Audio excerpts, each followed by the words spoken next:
7 stories below ground zero, and it's as if September the 11th, 2001 just happened. The impact, the smouldering towers, the rescuers, shock, pain, and utter disbelief.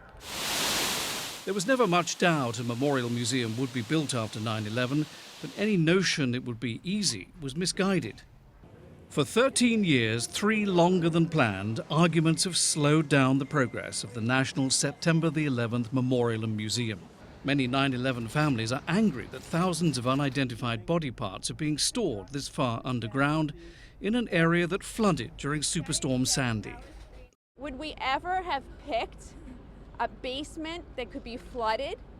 Former Deputy Fire Captain Jim Riches, who lost his firefighter son Jimmy on 9/11, spent months helping to clear the site of rubble and body parts.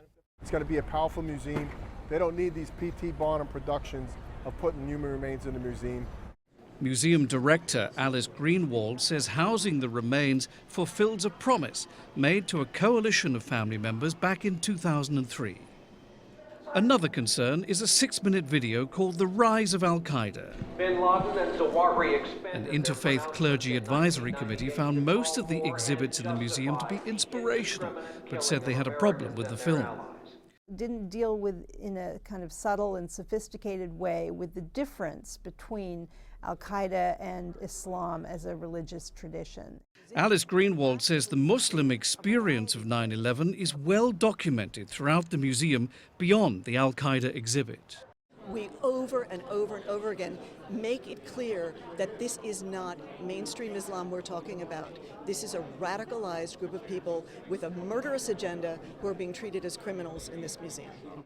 $24 per ticket, 6-figure salaries for museum executives, and trinkets on sale at inflated prices are all criticisms the museum's management faces. It's unlikely the critics will be silenced anytime soon.